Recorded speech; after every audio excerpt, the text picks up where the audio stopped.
Soomaali meel kastoo joogtaan assalaamu calaykum waraxmatullaahi wabarakaatu. waxaan idinka soo salaamayaa booramaan idinka soo salaamayaa waxaan idin leeyahay ilaahay meel kastoo joogtaan ha idinku nabad yeelo Soomaaliyeed. aafaadka jiriyo cudurrada jiraan Allah idinka caafiyo, Allah idinka maartaana ilaaliyo. dhulkeennana ilaahay noo ilaaliyo, itaalka la maleeyina ilaahay noo ilaaliyo. ilaahay baa awood leh. ducada dabadeed waxa weeye Soomaaliyeed waad arkaysiin in badan baan waxaan ku celeeshaa meesha la yiraahdo xalane oo ay degan yihiin beesha gumaysigu.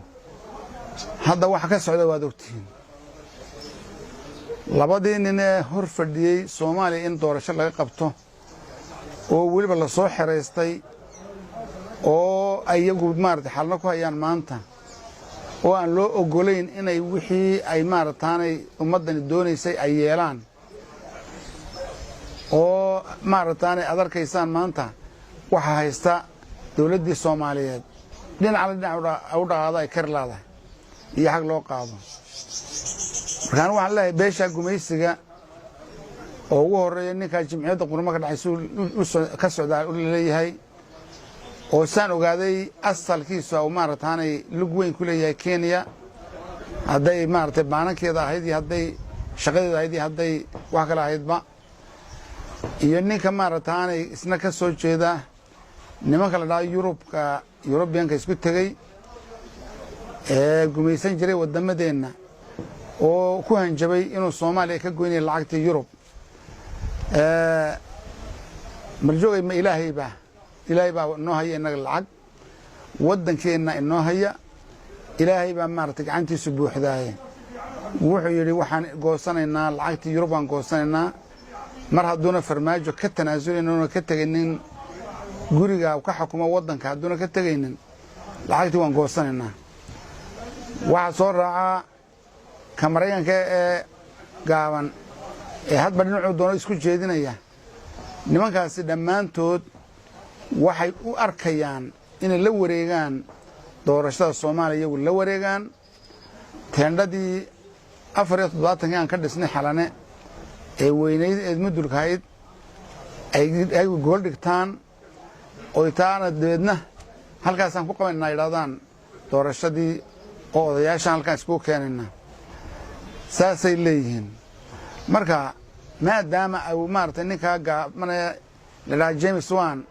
ay yiri maartay doorashada anaga qabanayna lacagtana ku bixinayna hoolkana anaga guglayna odayaashan anaga isku keenayna halkaas wax lagu dooranay dawladdii Soomaaliyeed marka waa ka kacweeyaan. aaway madaxweynaheennii aaway baarlamaankii aaway aqalkii kale ee baarlamaanka lagu sheegay odagiisii fallaagoobay aaway maxay hadaanay ciidamadii maartay kumaankumka la dhisay xagee ku dambeeyeen ma mar kale laga soo bilaabaya haddana 90kii iyo waqti ku dhow laga soo bilaabaya. taasi waanigi anigu idin 100 jeer ka hadlayeen beesha gumaysiga lugooyin bay meesha la joogtaa. waad ogeydeen gabadhii Soomaaliyeed ee magaceeda aad uma xafiisinay almismeel oran jiray ee lagu dilay xalana iyadoo shir ka soo baxday ninkii albaabka agteeda joogay oo madaxa ka toogtay. waad ogtiin meeshaasi inaan Soomaali gali karaa jirin oo nimanka sangaruur la yiraahdo madmadoobi ay ku ilaaliyaan gaalada cadcad. labadii gaalun baa islaalinay oo kii cadda ayaa la ilaalinay kii madoobana gaar buu ka hayaa Soomaalina la iska ilaalinaya. markaas waxaad leedihiin oo afkiina ku badan tahay Soomaaliyeed saaxiibada Soomaaliya ee ma daneeyaasha maartay taageerayaasha Soomaaliya maxay iga taageerayaan? badaydi bay kalluunka ka dhameysteen, macdanteedii bay meel walba ka guranayaan naga dhameysteen, xoolaheennii bay maartaanay baabiiyeen, dhirteennii baa maartaa ay shideen oo maartaanay rag u wakiisheen iyagu marka iyagu istusaya inay iyagu in col yihiin raggaas mana aha col iyagu waa loo yahay. marka waxa weeye beeshaas xalna fadhida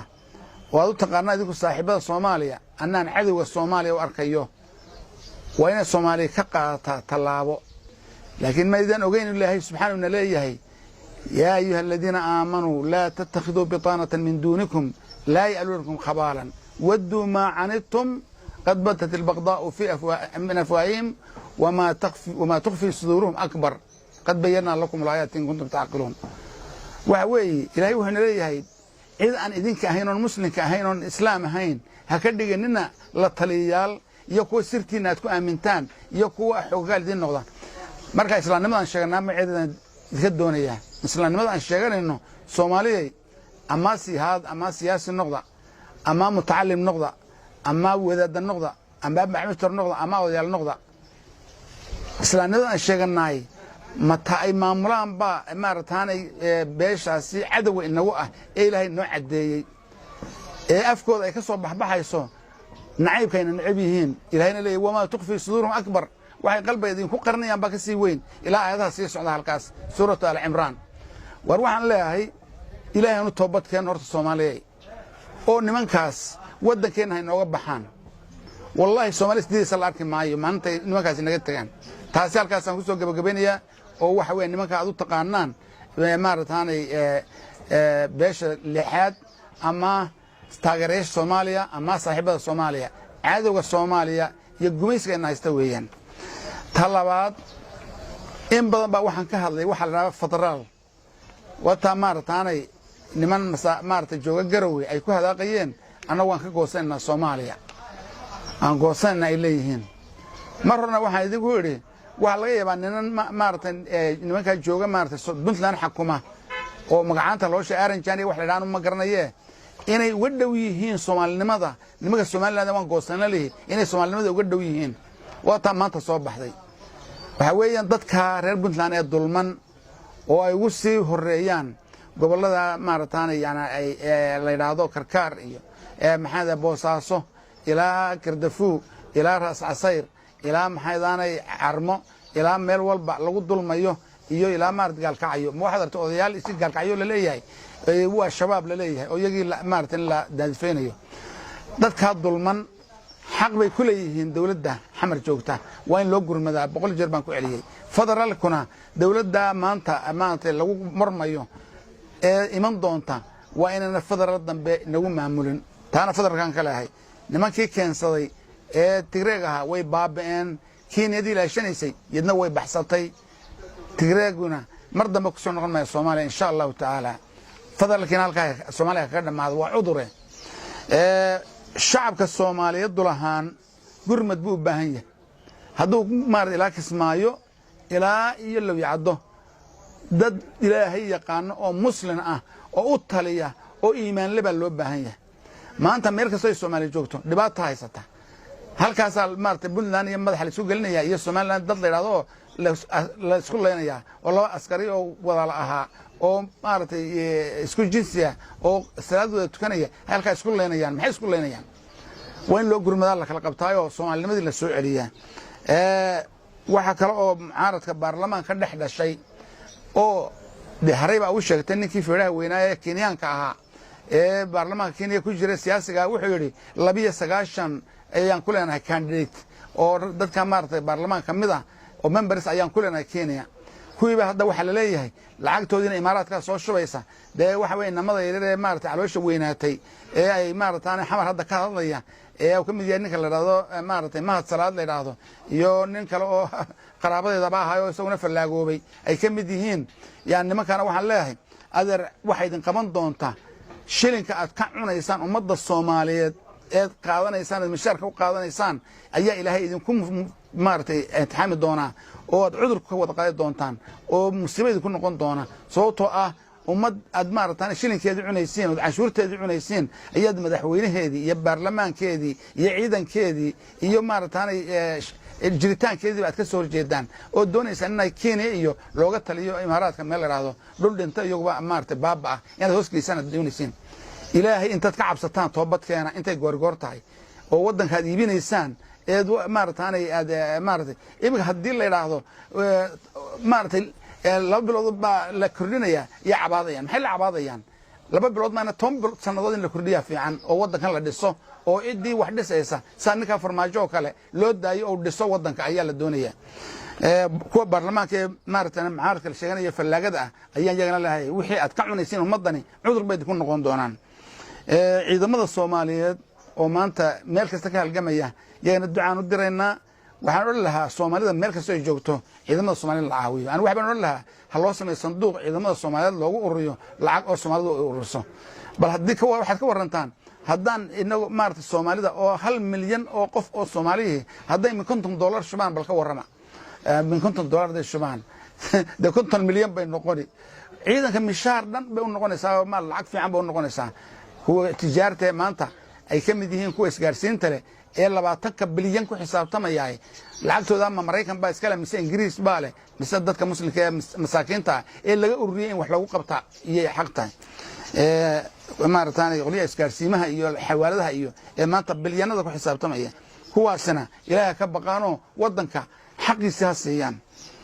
ugu dambeyn waxa leeyahay doorka culimadu waa inuu ka muuqdaa ummadda doorka culimadu waxa la yiraahdaa af carabiga الملوك تحكم الناس والعلماء تحكم الملوك يعني مارتي بقرده iyo xukaamtu wax xukumaan dadka ay xukumaan culimaduna boqorada ay xukumaan qoradaas ciyaar maaha inma yakhsha Allah min ibadihi ulama culimadu hadda ilaahay oo kaliya ka baqayso oo ina madaxweyne ka baqayn oo ina gacanta hoorsanaynin oo ina maartay wax khaldan cunaynin waxay daacadu noqon karaan oo ay ka saari karaan ummadani dhibaatada ay ku jirto culimadu way ka saari kartaa culimaduna waa inay mid ahaataa kuwa jooga Boosaaso ilaa Kismaayo ilaa maarataanay halka aan ka hadlay Boorama jooga ilaa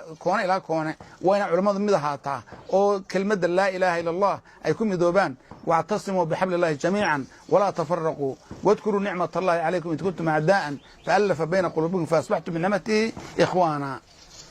marka waxa weeyaan walaalnimada ilaahay inasiiyay nicmada uu nasiyay inaan ummadda ku soo dabaalno oo wax ugu qaban ayaa naga doonaya culimada intaas ayaan maanta ku soo gabagabeynaya waxaan leeyahay ilaahay ummadan Soomaaliyeed ha badbaadiyo dhibaatada lagu hayana ilaahay ka dulqaado kuwa halaaga Soomaaliyeed iyo iibka Soomaaliyeed la iibiyo oo badda Soomaaliyeed la iibiyo oo dhulka Soomaaliyeed la iibiyo oo macdanta Soomaaliyeed la gurto kuwa doonayana ilaahay hayna dhaafiyo dhamaantoodba إلهي ما قادره إلهي ندافيه وبالله